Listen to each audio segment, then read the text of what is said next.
नमस्कार सांग मैंने आपण मानु समस्त को मो स्टोरी चैनल स्वागत। चलतु कहानी शुणा भूमिर एक तरफा प्रेमर पंचम भाग। पूर्व भाग गुड़िक आपण मैंने जदि शुणी ना निश्चय शुणु। केते बड़ छलना करुला स्वामी हिसाब से ताकू केवल से निरुता भल पाइबा दे चलुला। आउ स्त्री हिसाब से सस्मिता ताकू धोखा दे चलुला। से तो खाली सस्मिता को आपणई नथिला, ता पूरा परिवार को हृदयर सहित निजर बोली भाबुला। सेमानक सुविधा असुविधा सुख दुख समस्या को निजर बोली भाबुला। सेमानक सहित प्रतिटी परिस्थिति रे से सामिल हेउथुला। हेले सस्मिता ता परिवार को आपणार करिवो कोन? निज स्वार्थ पई पछपटरे ता परिवार ठारू ताकू दूरेई ने बोली निज माँ सहित मिसी एते बड़ गोटे षड़यंत्र रचिदेला। ये कौन तार स्त्री पणिया ता प्रेमर प्रतिदान। राकेश पुणी भाबुला से जदि सस्मिता कथा को आखि बुझी विश्वास करी जाई आकाश उपरे आरोप लगे दे थांता। आकाश जेमितिका संवेदनशील पिला अभिमाने हुए तो निजको ही क्षति पहुँचाई दे थांता। आकाश जदि किछि करी दे थांता कौन हेइथांता ता परिवार अवस्था।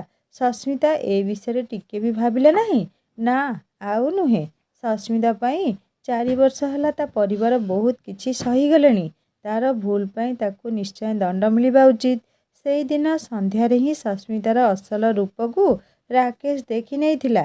निजर भूल को घोड़े देवाई सस्मिता पाखरे आउ किछि भी बाहाना नथिला किंबा समय भी नथिला। कारण ता मनर सबुकिछि नीच भावना मोबाइल ले ही रेकर्ड हेई रही जाइथिला। सस्मिता निज माँ सहित मिसी पुणी थरे किछि योजना करिया पूर्वरु सेई राताराती राकेश सस्मिता को नहीं निज गाँ को चली आसीथिला निज परिवार ठारो क्षमा भिक्षा करिया पई। राकेशर परिवार एते महान जे सस्मिता विषय सबू जानी सारिया परे भी ताकू क्षमा देइथिले। हेले राकेशर मन बुझु नथुला। से खाली सबुबेले सस्मितार नीच मानसिकता विषय चिंता करुथुला। ताठू अलगा रहिबा पई निष्पत्ति नहीं जाइथिला। हेले बापा बो ताकू बुझेइथिले सेमिति गोटे निष्पत्ति न नेबा पई। कारण से भली निष्पत्ति रे हुए तो सी मानसिक शांति पाई पारे। हेले 3 वर्षर पायल जीवन उपरे एक विराट प्रभाव पड़िबो। हुए तो से माठू दूरे जीवो न हेले बापठू। तार कौन दोष? सी कौन पाई शास्ति पाइबो? ता छड़ा सस्मिता सेते बेलकु द्वितीय थर पाई 4 मासर गर्भवती थिला। सबु किछि को आखि आगे रखी राकेश भी निज निष्पत्ति को बदलई थिला। हेले हृदयरू सस्मिता को क्षमा करिका पारु नथुला। समस्ते भाविथिले सस्मिता धीरे धीरे बदली जीवो, निजर भूल को निजे सुधारी नेबो। हेले सेमिति किछि भी घटु नथुला। बरं तार प्रादुर्भाव बढ़ी बढ़ी चलीथिला। आगरू राकेश को लुचेई लुचेई से भूल करुथुला। राकेश सबु किछि जानिगला परे से संपूर्ण भाव ता निज चरित्र को आसी जाइथिला। मिछरे मिछरे घरे सबुबेले अशांति सृष्टि करुथुला। कथा कथा के थाना कोर्ट कचेरी देखे देव बोली धमक देउथुला। सस्मितार रुक्ष व्यवहार पाई घर को केही साई पड़िशा आसुनथुले ना बंधु बांधव आसुथुले। एमिति कि सद्य बाहा ही जाइथिबा अस्मिता भी घर को आसुनथुला। दिने जेउ घर बंधु बांधव साई पड़ोशी को नहीं एक स्वर्गपुर मने हेउथुला, सस्मिता से घर को आसीबा परे नरकरे परिणत कर देइथिला। सबु किछि चलीथिला हेले मानसिक शांति न थिला काहारी। सासू लक्ष्मी देवी सस्मिता को सजाड़ा पाई जेतिकी चेष्टा करुथुले सस्मितार माँ ताकू सेतिकी बिगाड़ी देउथुले। तांको हिसाब रे आज आईन जहा हेलाणी झियो कौन पाई शाशु घरे मुंडपति चलिबो। तार अधिकार से निज इच्छा रे स्वाधीन भाव रे चलिबो। सेथिरे टिके भी उणा हेले थाना कोर्ट कचेरी अछि। सस्मिता ओ ता माँ नारी सशक्तिकरणर अर्थ एया बुझिथिले जे स्वेच्छाचारिता को अवलंबन करी अन्य मानकु कष्ट देबा गोटे परिवार सुख शांति हजई देबा।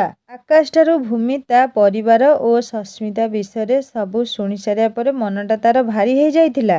मने मने से भाबुथिला सतरे नारीटिए जदि आधुनिकतार दुहाई देई स्वेच्छाचारिता को अवलंबन करिनेब तो कौनसी घर आउ घर ही रहिबनी। परिवार अस्तित्व दोहली जीव। परिवार भितर विशृंखला सृष्टि होई समाज अधपतन घटिबो। आजिकाली किछि नारी सशक्तिकरण को अस्त्र करी स्वेच्छाचारिणी हो जाई समाज पाई अनेक समस्या तैयारी कर देउछंती। विशेष करी शाशुघर पाई स्वामी को हाथ मुठारे रखी निज स्वार्थ हासिल करिवारे लागी पड़ुछंती। किछि सामाजिक मर्यादा को उल्लंघन करुछंती। पारिवारिक शांति को अपहरण करुछंती। ସସ୍ମିତା ଓ ରାକେଶର ବାହାଘର ଏକ ଯୌତୁକ ବିହୀନ ଆଦର୍ଶ ବାହାଘର ଥିଲା। ସସ୍ମିତାକୁ ରାକେଶ ପରିବାରର ସମସ୍ତ ସଦସ୍ୟ ବି ହୃଦୟର ସହିତ ଆପଣେଇ ନେଇଥିଲେ। ସ୍ନେହ ଆଦର ତା'ର ପ୍ରାପ୍ୟ ସମସ୍ତ ଅଧିକାର ତାକୁ ଦେଇଥିଲେ। ସେତିକି କ'ଣ ତା ସୁଖମୟ ଜୀବନ ପାଇଁ ପର୍ଯ୍ୟାପ୍ତ ନଥିଲା? ହେଲେ ତା'ର କେବଳ ଗୋଟିଏ ଲକ୍ଷ୍ୟ ଥିଲା, ରାକେଶ ଟଙ୍କା ଓ ତା ଉପରେ ନିଜର ଏକଚାଟିଆ ଅଧିକାର, ଯାହାକୁ ହାସଲ କରି ସେ ତା ମା'ର ସ୍ୱପ୍ନକୁ ପୂରଣ କରିଥାନ୍ତା। ଏଇଟା କ'ଣ ତା'ର ଅତି ଲୋଭ ନଥିଲା, ସ୍ୱେଚ୍ଛାଚାରିତା ନଥିଲା? ଆକାଶଠାରୁ ସବୁକିଛି ଶୁଣିସାରିବା ପରେ ଭୂମି ମନେ ମନେ ପଣ କରିଥିଲା ସେ ଆକାଶକୁ ହିଁ ବିବାହ କରିବ। ଗୋଟିଏ ବୋହୂ ହିସାବରେ ପରିବାରର ସମସ୍ତ ସୁଖ ଶାନ୍ତି ତଥା ପୂର୍ବର ହସଖୁସିର ବାତାବରଣକୁ ପୁଣି ଥରେ ଫେରେଇ ଆଣିବ। ସେଇଥିପାଇଁ ସେ ଆକାଶର ସାହାଯ୍ୟ ଲୋଡ଼ିଥିଲା। ସେ ଆକାଶକୁ ଅନୁରୋଧ କରିଥିଲା ଯେ ସେ କେବଳ ତା କଥାରେ ହଁ ଭରିବ। ଆଗରୁ ଭୂମି ଓ ତା ମଧ୍ୟରେ ପ୍ରେମ ସମ୍ପର୍କ ଥିଲା ବୋଲି କହିବ। ତା'ପରେ ସବୁକିଛି ଠିକ୍ ହେଇଯିବ। ହଜି ଯାଇଥିବା ପରିବାରର ହସଖୁସି ପୁଣି ଥରେ ଲେଉଟି ଆସିବ। ହୁଗୁଳି ଯାଇଥିବା ସମ୍ପର୍କ ଡୋରରେ ପୁଣି ଥରେ ଶକ୍ତ କରି ଗଣ୍ଠି ପଡ଼ିବ। ଭୂମିର ଅନେକ ବୁଝାସୁଝା ପରେ ଆକାଶ ନିଜ ନିଷ୍ପତ୍ତି ବଦଳେଇଥିଲା ଓ ଭୂମିକୁ ବିବାହ କରିବା ପାଇଁ କଥା ଦେଇଥିଲା। ଭୂମି ଆକାଶକୁ ବହୁତ ଆଗରୁ ପ୍ରେମ କରୁଥିଲା। ହେଲେ ଭୂମିର ବିଶାଳ ହୃଦୟକୁ ଦେଖିସାରିବା ପରେ ଆକାଶ ମନରେ ତା ପ୍ରତି ଏକ ବିଶେଷ ଭାବନା ଜାଗ୍ରତ ହୋଇଯାଇଥିଲା। ସେଇ ଭାବନାର ନାଁ ବୋଧହୁଏ ପ୍ରେମ ଥିଲା। ସେଦିନ ଭୂମିକୁ ଦେଖା କରିବା ପୂର୍ବରୁ ଝିଅମାନଙ୍କ ପାଇଁ ତା'ର ଯେଉଁ ବିଯୁକ୍ତ ଭାବନା ଥିଲା, ଭୂମିକୁ ଭେଟିଲା ପରେ ତାହା ସମ୍ପୂର୍ଣ୍ଣ ଦୂରେଇ ଯାଇଥିଲା। ଭୂମି ତା ମନରେ ଏକ ନୂଆ ଆଶା ସଞ୍ଚାର କରିଥିଲା। ଆକାଶଠାରୁ ବିବାହର ସମ୍ମତି ପାଇଲା ପରେ ଭୂମି ନିଜେ ଆକାଶର ବାପା ବୋଉଙ୍କ ପାଖକୁ ଫୋନ୍ କରି କହିଲା ଯେ ସେ ଓ ଆକାଶ ପରସ୍ପରକୁ କଲେଜ ଦିନରୁ ହିଁ ପସନ୍ଦ କରି ଆସୁଥିଲେ, ଆଉ ଏବେ ବିବାହ କରିବାକୁ ଚାହାନ୍ତି। ଯଦି ସେମାନଙ୍କର ପୂର୍ଣ୍ଣ ସହମତି ଓ ଆଶୀର୍ବାଦ ମିଳେ ତ ସେମାନେ ବିବାହ କରିବେ, ନହେଲେ ସାରା ଜୀବନ ସେମିତି ରହିଯିବେ ପରସ୍ପରର ବନ୍ଧୁ ହେଇ। ଭୂମିକୁ ଆକାଶର ପରିବାରର ସମସ୍ତ ସଦସ୍ୟ ଆଗରୁ ଭଲ ଭାବରେ ଦେଖିଥିଲେ, ଜାଣିଥିଲେ। ହେଲେ ଆକାଶର ବନ୍ଧୁ ହିସାବରେ ଝିଅଟା ବହୁତ ଖୋଲା ସ୍ୱଭାବର। ହେଲେ ସେତେବେଳେ ତାକୁ ଜାଣିଥିଲେ ଆକାଶର ବନ୍ଧୁ ହିସାବରେ। ଆଜି ସେ ଏ ଘରକୁ ବୋହୂ ହେଇ ଆସିବାକୁ ଚାହୁଁଛି। ସମ୍ପର୍କ ବଦଳିବାକୁ ବସୁଛି। ବନ୍ଧୁତାରେ କିଛି ଭେଦଭାବ ନଥାଏ। ଦରିଦ୍ର ସୁଦାମାର ବନ୍ଧୁ ସ୍ୱୟଂ ଭଗବାନ ଶ୍ରୀକୃଷ୍ଣ ଥିଲେ। ହେଲେ ବିବାହରେ ଅନେକ କିଛି ସାମଞ୍ଜସ୍ୟତା ଦେଖାଯାଏ। ଭୂମିର ବାପା ଜଣେ କାର୍ଯ୍ୟରତ ତହସିଲଦାର। ଧନରେ କାହିଁ କେତେ ଗୁଣ ଊର୍ଦ୍ଧ୍ୱରେ ସେମାନେ। ତା ଛଡ଼ା ମାନସିକ ଚାପରେ ରହି ରହି ଆକାଶଟା ଘର ଛାଡ଼ି କୁଆଡ଼େ ବାହାରକୁ ଗଲା ନାହିଁ। ଘରେ ରହି କେବଳ ଚାଷବାସ ଦେଖିଲା। ଭୂମି ଗୋଟେ କଲେଜ ଅଧ୍ୟାପିକା। ଛୋଟବେଳଠୁ ବିଳାସ ଭିତରେ ବଢ଼ିଛି। ସେ କ'ଣ ଆକାଶ ସହିତ ଚଳିପାରିବ? ସେମାନଙ୍କର ପୁରୁଣା ଟାଇଲ ଘରେ ସେମାନଙ୍କ ମଧ୍ୟବିତ୍ତ ଚଳଣି ଭିତରେ ଆସି ଖୁସିରେ ରହିପାରିବ? ଗରିବୀ ଭିତରେ ବଢ଼ି ଆସିଥିବା ସ୍ୱଳ୍ପ ଶିକ୍ଷିତା ଗାଉଁଲି ଝିଅ ସସ୍ମିତା ସେମାନଙ୍କ ସହିତ ଖାପ ଖୁଆଇ ପାରିଲା ନାହିଁ। ଆଉ ଭୂମି ଅଏସ୍ ଆରାମରେ ବଢ଼ିଥିବା ଝିଅ, ସହରୀ ଉଚ୍ଚ ଶିକ୍ଷିତା ଝିଅ, ସିଏ କେମିତି ଅବା ସେମାନଙ୍କ ସହିତ ଚଳିପାରିବ? ଭୂମିର ଫୋନ୍ ପାଇଲା ପରେ ଜଗନ୍ନାଥ ବାବୁ ଓ ଲକ୍ଷ୍ମୀ ଦେବୀଙ୍କ ମନରେ ଅସଂଖ୍ୟ ପ୍ରଶ୍ନ ଉଠି ଚାଲିଥିଲା। ବିବାହ ପରର ପରିସ୍ଥିତି କଥା ଭାବିଲେ ସେମାନଙ୍କ ମନ ଭୟରେ ଥରି ଉଠୁଥିଲା। ମାଟ୍ରିକ୍ ଫେଲ୍ ହେଇଥିବା ଝିଅ ସସ୍ମିତା କଥାକେ ସେମାନଙ୍କୁ କୋର୍ଟ କଚେରୀର ଧମକ ଦେଉଛି। ଆଉ ଇଏ ତ ଉଚ୍ଚ ଶିକ୍ଷିତା। ଯାହା ହେଲେ ବି ଭୂମି ପ୍ରସ୍ତାବରେ ରାଜି ହେବା ଛଡ଼ା ଆଉ କିଛି ଉପାୟ ନଥିଲା। କାରଣ ଆକାଶ ବି ତ ଭୂମିକୁ ପସନ୍ଦ କରୁଛି। ସେଇଥିପାଇଁ ବୋଧହୁଏ ଆକାଶ ବିବାହ କରିବାକୁ ଆଦୌ ରାଜି ନଥିଲା। ହେଲେ ଭୂମିକୁ ପସନ୍ଦ କରେ ବୋଲି ଖୋଲି କହିପାରୁ ନଥିଲା। ମନରେ ଅନେକ କିଛି ପ୍ରଶ୍ନ, ଅନେକ ଆଶଙ୍କା ରଖି ଜଗନ୍ନାଥ ବାବୁ ଓ ଲକ୍ଷ୍ମୀ ଦେବୀ ଆକାଶ ଓ ଭୂମିର ବିବାହ ପାଇଁ ପ୍ରସ୍ତୁତି ଆରମ୍ଭ କରିଦେଇଥିଲେ। ସାନ ଭାଇ ଆକାଶର ବାହାଘର। ଘରର ପରିସ୍ଥିତି ଭଲ ଥିଲେ ଝିଅ ଦି'ଟା ଲଗ୍ନ ଦିନରୁ ଆସି ହାଜର ହେଇସାରିଥାନ୍ତେ। ହେଲେ ଭାଉଜ ସସ୍ମିତାର ସେମାନଙ୍କ ପ୍ରତି ଅସହିଷ୍ଣୁତା ଯୋଗୁଁ କେହି ବି ଆସି ନଥିଲେ। ବଡ଼ ପୁଅ ରାକେଶ ବାହାଘର ବେଳେ ବାହାଘର 7 ଦିନ ଆଗରୁ ପିଉସୀ, ମାଉସୀ, ମାଇଁମାନେ ଆସି ହାଜର ହେଇଯାଇଥିଲେ। ହେଲେ ଏ ବାହାଘରରେ ବିଭିନ୍ନ ବାହାନା ବନେଇ କେହି ବି ଆସି ନଥିଲେ। ବର ମଙ୍ଗଳା ବେଳକୁ ଆସି ପହଞ୍ଚିବେ ବୋଲି କଥା ଦେଇଥିଲେ। ବଡ଼ ପିଉସୀ ତ ସଫା କହି ଦେଇଥିଲେ, ଲକ୍ଷ୍ମୀ, ତୋ ମୁହଁକୁ ଅନେଇ ତୋ ଦୁଆର ମାଡ଼ିବା କଥା। ନହେଲେ ତୋ ବଡ଼ ବୋହୂର ଯେଉଁ ବ୍ୟବହାର ନା, ଆତ୍ମା ଡାକୁନି ସେଠିକୁ ଯିବା ପାଇଁ।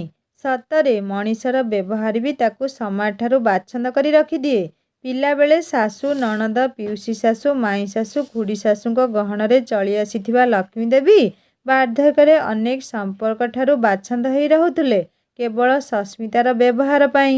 ନିଜ ଝିଅ 2 ଜଣଙ୍କୁ ବି ବର୍ଷରେ ଥରେ ଦେଖିବାକୁ ସୁଯୋଗ ପାଉନଥିଲେ। କାରଣ ଘରେ ସେମାନଙ୍କ ଉପସ୍ଥିତିକୁ ବି ସସ୍ମିତା ସହିପାରୁନଥିଲା।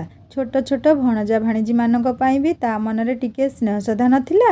ମୋଟ ଉପରେ ବନ୍ଧୁବାନ୍ଧବ ଘରକୁ ଆସିଲେ ଖର୍ଚ୍ଚ ବଢ଼ିଯାଏ। ତା ଛଡ଼ା ତା ଉପରେ ଟିକେ ଅଧିକ କାମ ପଡ଼ିଯାଏ। ଏହିସବୁ କାରଣରୁ ସେ ଅସନ୍ତୁଷ୍ଟ ରହେ।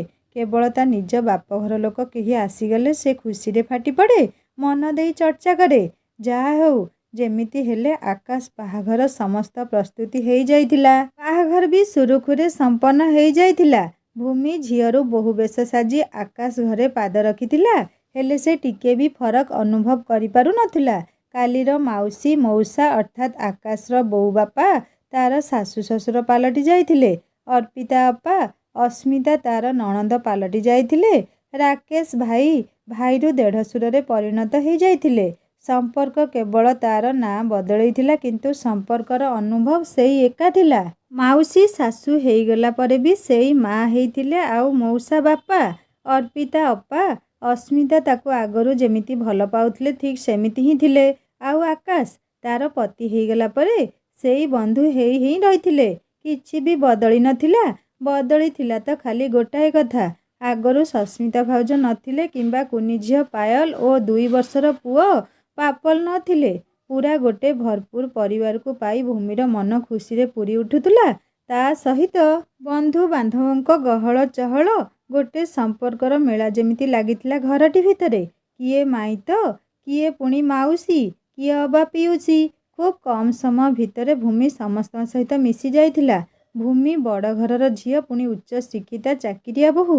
ତେଣୁ ତା ସହିତ ଦେଖି ଚାହିଁ କଥା ହେବାକୁ ପଡ଼ିବ। ହେଲେ ଭୂମି ସମସ୍ତଙ୍କ ଭାବନାକୁ ଭୁଲରେ ପରିଣତ କରି ଦେଇଥିଲା। ଭୂମିର ଗୃହ ପ୍ରବେଶଠାରୁ ସନ୍ଧ୍ୟା ପର୍ଯ୍ୟନ୍ତ ସମୟଗୁଡ଼ିକ ବେଶ୍ ହସ ଖୁସିରେ କଟି ଯାଇଥିଲା। ହେଲେ ସନ୍ଧ୍ୟା ହେଉ ହେଉ ଅନ୍ଧାର ସହିତ ଘର ଭିତରକୁ ଅଶାନ୍ତି ପଶି ଆସିଲା। ସସ୍ମିତା ମୁଣ୍ଡରେ ଗୋଟେ ଭୂତ ପଶିଗଲା ଯେ ପରିବାରରେ ସମସ୍ତେ ଭୂମି ଆଉ ତା ଭିତରେ ପାତର ଅନ୍ତର କରିବା ଆରମ୍ଭ କରିଦେଇଛନ୍ତି। କରିବେନି କାହିଁକି? ଯେତେ ହେଲେ ଭୂମି ବଡ଼ ଘର ଝିଅ ଆଉ ସିଏ ହେଲା ଗରିବ ଘର ଝିଅ। ସସ୍ମିତାର ଭାବନା ବିଲକୁଲ ଅମୂଳକ ଥିଲା। ତା ନିଜ ମନର ଭାବନା ଥିଲା। କାରଣ ଭୂମି ପ୍ରତି ବି ତା ମନ ଭିତରେ ଅସହିଷ୍ଣୁତା ଥିଲା। ସସ୍ମିତାକୁ ଯିଏ ଯେତେ ବୁଝେଇଲେ ବି ତାର ସେଇ ଗୋଟେ ଅଭିଯୋଗ, ସେ ସବୁବେଳେ ହିଁ ସେମିତି। ପରିବାର ଛୋଟ ଖୁସିଟିଏ ବି ତାର ବରଦାସ୍ତ ହୁଏ ନାହିଁ। ଘର ବନ୍ଧୁବାନ୍ଧବରେ ପୂରି ଉଠିଛି। ସସ୍ମିତାର ଏଭଳି ଅଭିଯୋଗ ରାକେଶର ବିଲକୁଲ ବରଦାସ୍ତ ହେଲାନି। ତେଣୁ ସେ ସସ୍ମିତାକୁ ଅନୁରୋଧ କରି ନିଜ ବାପଘରକୁ ପଠେଇଦେଲା। କାରଣ ରାକେଶ ଭଲ ଭାବରେ ଜାଣିଥିଲା ସସ୍ମିତା କଥାକୁ ଆହୁରି ବଢ଼େଇ ମୋଟ କରିବ, ଯାହାଫଳରେ ବନ୍ଧୁବାନ୍ଧବଙ୍କ ସାମ୍ନାରେ ଅପଦସ୍ଥ ହେବାକୁ ପଡ଼ିବ। ସାନ ଭଉଣୀ ଅସ୍ମିତା ବାହାଘର ବେଳେ ବି ସେ ଏମିତି ପରିସ୍ଥିତି ସୃଷ୍ଟି କରି ସାରିଛି। ଅସ୍ମିତା ବାହାଘର ବେଳେ ଯେତେବେଳେ ସେ ଅସ୍ମିତାର ଶାଢ଼ୀ, ଗହଣା ଓ ଅନ୍ୟାନ୍ୟ ଜିନିଷ ସବୁ ଦେଖି ନେଇଥିଲା, ରାଗରେ ଜର୍ଜରିତ ହୋଇ ଉଠିଥିଲା। ସମସ୍ତଙ୍କ ସାମ୍ନାରେ ରାକେଶକୁ କହିଥିଲା ଯେ କାହିଁ ମୋ ସାନ ଭଉଣୀ ବାହାଘର ବେଳେ ତ ଏମିତି ହାତ ଖୋଲା ଖର୍ଚ୍ଚ କରିପାରିଲ ନାହିଁ।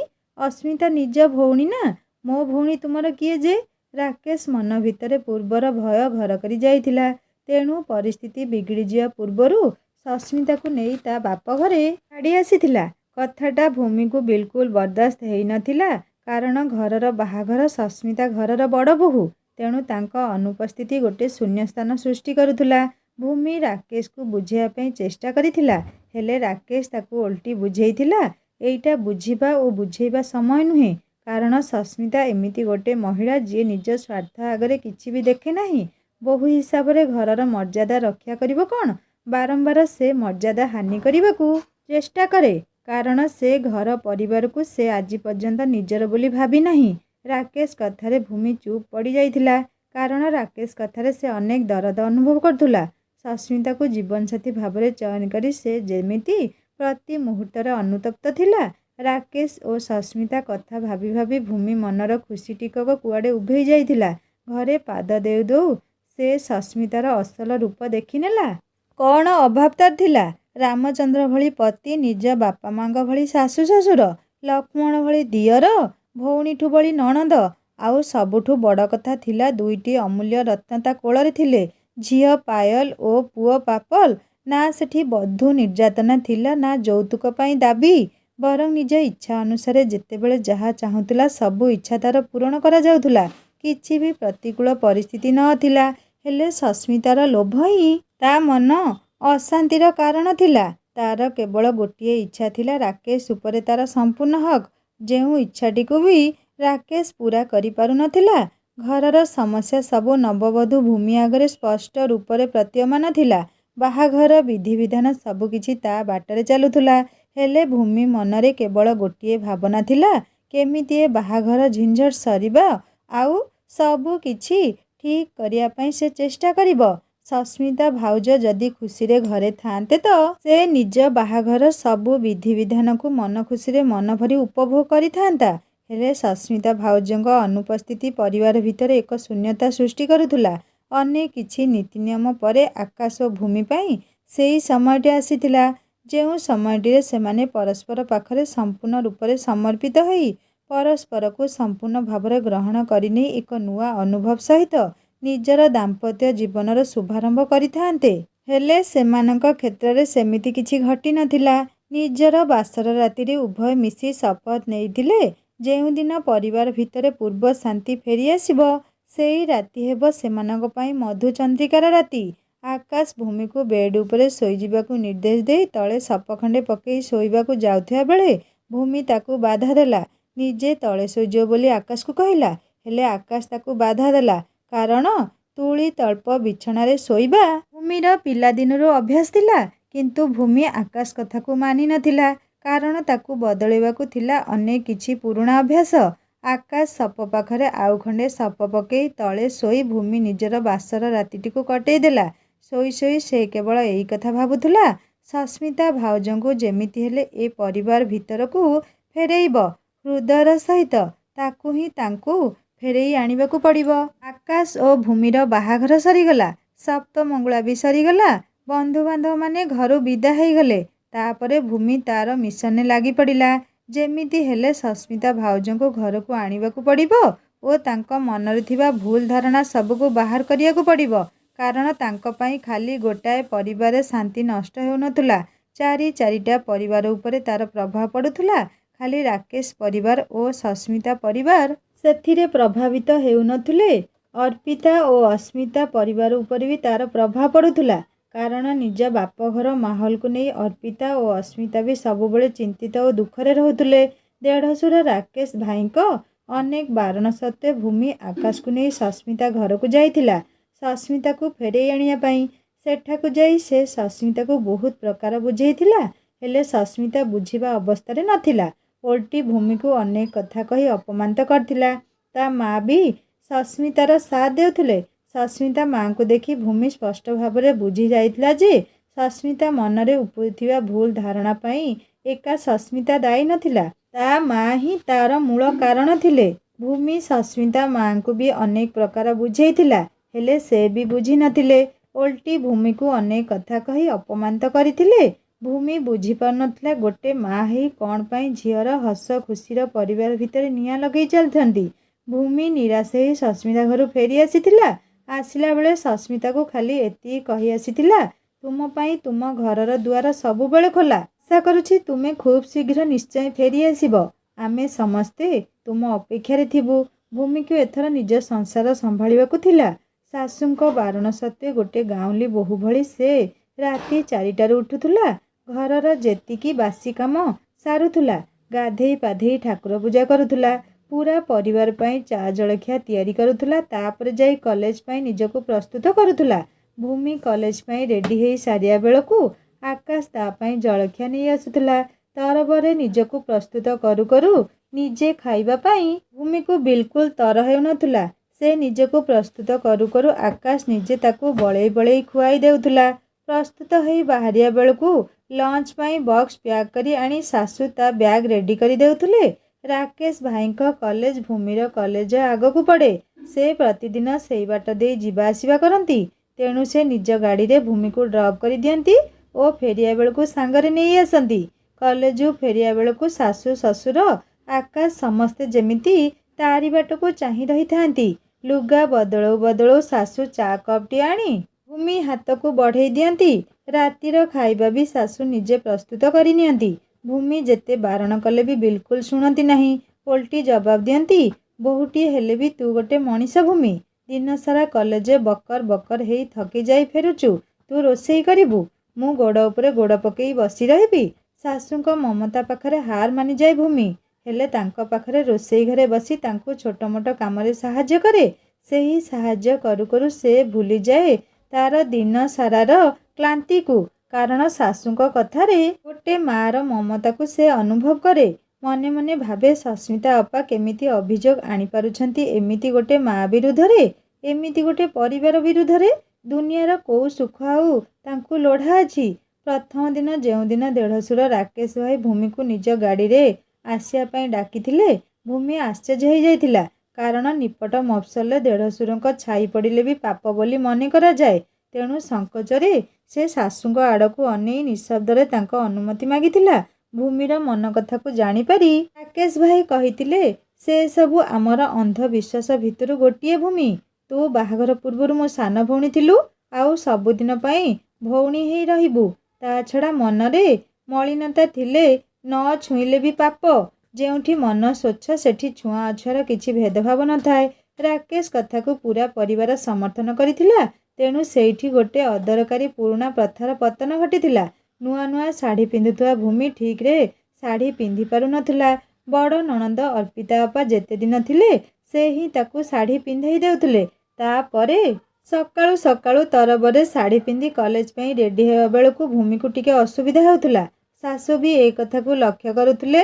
ତେଣୁ ଦିନେ ଭୂମି ଘରେ ନଥିବା ବେଳେ ଆକାଶ ସହିତ ବଜାରକୁ ଯାଇ ଶାଶୁ ନିଜେ କେତେ ହଳ ଚୁଡ଼ିଦାର କିଣି ଆଣି ଭୂମିକୁ ଦେଇ କହିଥିଲେ, କାଲିଠାରୁ ଆଉ ଶାଢ଼ୀ ପିନ୍ଧି କଲେଜ ଯିବୁନି, ଏଇ ଡ୍ରେସ୍ ପିନ୍ଧି ଯିବୁ। ଶାଶୁଙ୍କ ତରଫରୁ ଆଉ ଗୋଟେ ମିଠା ସରପ୍ରାଇଜ୍ ମିଳିଥିଲା ଭୂମିକୁ। ଭୂମି ଶାଶୁଘରେ ରହି ଚୁଡ଼ିଦାର ପିନ୍ଧୁଥିଲା, ନାଇଟ୍ ଗାଉନ୍ ପିନ୍ଧୁଥିଲା। ନିଜ ପରିବାର ତରଫରୁ ତ ସେସବୁ ପାଇଁ ପୂର୍ଣ୍ଣ ସ୍ୱୀକୃତି ଥିଲା। ହେଲେ ସେସବୁକୁ ନେଇ ଗାଁରେ ବି କିଛି ଗୁଜବ କିମ୍ବା ଟୁପୁର ଟାପୁର ନଥିଲା। କାରଣ ଭୂମି ନିଜର ମାର୍ଜିତ ବ୍ୟବହାର, ନିଜ ବ୍ୟକ୍ତିତ୍ୱର ଶାଳୀନତାରେ ସମସ୍ତଙ୍କ ମୁହଁକୁ ଚୁପ୍ କରେଇ ଦେଇଥିଲା। ଭୂମି ପ୍ରମାଣ କରିଦେଇଥିଲା ଯେ ବ୍ୟକ୍ତିର ସଂସ୍କାର ତାର ପୋଷାକରେ ନଥାଏ, ଥାଏ ତାର ବ୍ୟକ୍ତିତ୍ୱରେ। ଖୁବ୍ କମ୍ ସମୟ ଭିତରେ ଭୂମି ସମସ୍ତଙ୍କ ପ୍ରିୟପାତ୍ର ହେଇପାରିଥିଲା। ନିଜର ନୂଆ ପରିବାରଠାରୁ ଏତେ ସ୍ନେହ ମମତା ପାଇ ଭୂମିର ଆଖି ଖୁସିରେ ଓଦା ହେଇଯାଉଥିଲା। ମନେ ମନେ ସେ ନିଜେ ନିଜକୁ କହୁଥିଲା, ସତରେ ପରିବାର ଭିତରେ ହିଁ ସ୍ୱର୍ଗ ଥାଏ। ସେଇ ସ୍ୱର୍ଗର ପବିତ୍ରତାକୁ ବଜାୟ ରଖିବା ପାଇଁ ତାକୁ ବି ଜାଗ୍ରତ ରହିବାକୁ ପଡ଼ିବ। ତାକୁ ବି ତାର କର୍ତ୍ତବ୍ୟ ସୁଚାରୁରୂପେ କରିବାକୁ ପଡ଼ିବ। ପରିବାର ଭିତରେ ଭୂମିର ମାତ୍ର କିଛି ଦିନର ଉପସ୍ଥିତି ପରେ ପରିବାରର ଶ୍ରୀ ଯେମିତି ପୁଣି ଥରେ ଫେରି ଆସିଥିଲା। ସବୁ କିଛି ଯେମିତି ଠିକ୍ ହେବାକୁ ଲାଗୁଥିଲା। ସବୁ ଖୁସିର ସୂତ୍ରଧର ଥିଲା ଭୂମି। ଛୁଟି ଦିନ ମାନଙ୍କରେ କିଛି ବାହାନା କରି ନଣନ୍ଦ ଦି ଜଣଙ୍କୁ ବି ଡାକି ଦେଉଥିଲା। ସମସ୍ତେ ମିଶି କେମିତି ଏକାଠି ଉପଭୋଗ କରିବେ, ସବୁ କିଛିର ଆୟୋଜନ ସେ ନିଜେ ହିଁ କରିଦେଉଥିଲା। ଭଣଜା ଭାଣିଜୀମାନଙ୍କୁ ସେ ଏତେ ସ୍ନେହ ଦେଉଥିଲା, ସେମାନେ ମାମୁଁ ଘର ଛାଡ଼ି ଯିବାକୁ ମନ କରୁନଥିଲେ। ସବୁ ଖୁସି ଭିତରେ ଗୋଟେ ଶୂନ୍ୟସ୍ଥାନ ରହିଯାଉଥିଲା। ସମସ୍ତେ ସସ୍ମିତା ଓ ପିଲା ଦି ଜଣଙ୍କୁ ବହୁତ ମନେ ପକାଉଥିଲେ।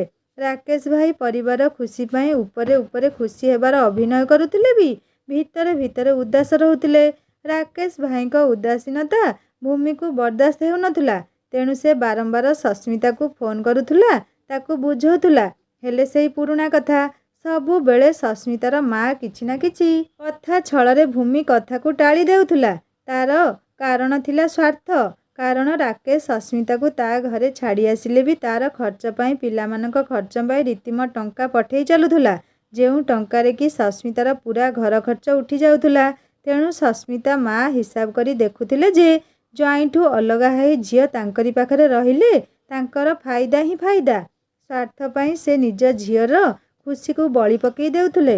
ସସ୍ମିତା ବି ବୁଝିପାରୁନଥିଲା ମାଆର ଚାଲକୁ। ଭୂମିକୁ ବୁଝିବାକୁ ବାକି ନଥିଲା। ଆଜିକାଲି ଅନେକ ବିବାହ କେବଳ ଶାଶୁ ନଣନ୍ଦ କିମ୍ବା ଶାଶୁ ଘରର ନିର୍ଯାତନା ପାଇଁ ଭାଙ୍ଗି ଯାଉନି, ବରଂ କିଛି ଝିଅମାନଙ୍କ ସ୍ୱାର୍ଥପରତା ପାଇଁ ବି ଭାଙ୍ଗି ଯାଉଛି। ଯାହା ସହିତ ସାଥ ଦେଉଛନ୍ତି ଝିଅର ପରିବାର ବର୍ଗ। କାରଣ ପୁରୁଣା ସମୟରେ ବୋହୂକୁ ନିର୍ଯାତିତ କରି ରଖିବା ଏକ ପ୍ରଥା ହେଉଥିବା ବେଳେ ଆଜିକାଲି ସ୍ୱାମୀକୁ ତା ପରିବାରଠାରୁ ବିଚ୍ଛିନ୍ନ କରି ପୁରା ନିଜ ଅକ୍ତିଆରରେ ରଖିବା ବି ଏକ ଫ୍ୟାସନରେ ପରିଣତ ହେଇଗଲାଣି। ଦୁଇ ପକ୍ଷ ମଧ୍ୟରେ ଏକ ସୁବୁଝାମଣା ରଖି ଏକ ସୁଖପ୍ରଦ ଶାନ୍ତିମୟ ଜୀବନ କାଟିବା ଖୁବ୍ କମ୍ ପରିବାରରେ ଦେଖିବାକୁ ମିଳୁଛି। କୋଉଠି ସ୍ତ୍ରୀଟିଏ ନିର୍ଯାତିତା ହେଇ ରହୁଛି ତ ଆଉ କୋଉଠି ସ୍ୱାମୀଟିଏ।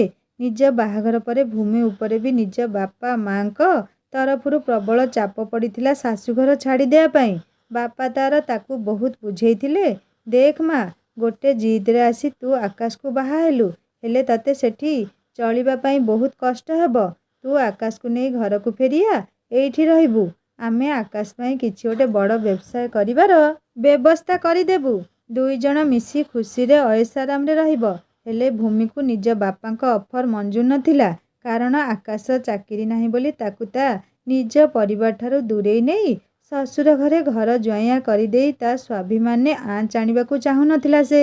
ଓଲଟି ଭୂମି ନିଜ ବାପାଙ୍କୁ ବୁଝେଇ ଦେଇଥିଲା, ମୁଁ ଯେମିତି ଅଛି ବହୁତ ଖୁସିରେ ଅଛି। ତା ଛଡ଼ା କାଲି ଯଦି ଆପଣଙ୍କ ବୋହୂ ଆପଣଙ୍କ ପୁଅକୁ ନେଇ ନିଜ ବାପ ଘରେ ରହିବ, କେମିତି ଲାଗିବ ଆପଣଙ୍କୁ? ଏସବୁ କରିବା ଦ୍ୱାରା ବୈବାହିକ ପ୍ରଥା ପୁରା ବଦଳିଯିବ। କିଛି ପାରିବାରିକ ସାମାଜିକ ନିୟମ ଏପଟ ସେପଟ ହେଇଯିବ। ତା ଛଡ଼ା ସମସ୍ତଙ୍କ ଖୁସି ଟଙ୍କା କିମ୍ବା ଅଏସ ଆରାମରେ ନଥାଏ। ବାବା, ମୁଁ ମୋ ନୂଆ ପରିବାର ଭିତରୁ ସେଇ ଖୁସି ପାଇଛି ଯାହା ମୁଁ ଚାହିଁଥିଲି। ମଣିଷ ନିଜ ଅହଙ୍କାରର ବଶବର୍ତ୍ତୀ ହେଇ ଭୁଲ ଉପରେ ଭୁଲ କରି ବସେ। ଭଗବାନ ତାକୁ ନିଜର ଭୁଲ ସୁଧାରିବା ପାଇଁ ଅନେକ ସୁଯୋଗ ଦିଅନ୍ତି। ହେଲେ ମଣିଷ ସେ ସୁଯୋଗକୁ ହାତଛଡ଼ା କରିଦିଏ ତ ଭଗବାନ ନିଜେ ତା ପାଇଁ ଦଣ୍ଡ ବିଧାନ କରନ୍ତି। ସେଇ ଦଣ୍ଡ ମାଧ୍ୟମରେ ସେଇ ମଣିଷକୁ ସୁଧାରିବାକୁ ଚେଷ୍ଟା କରନ୍ତି।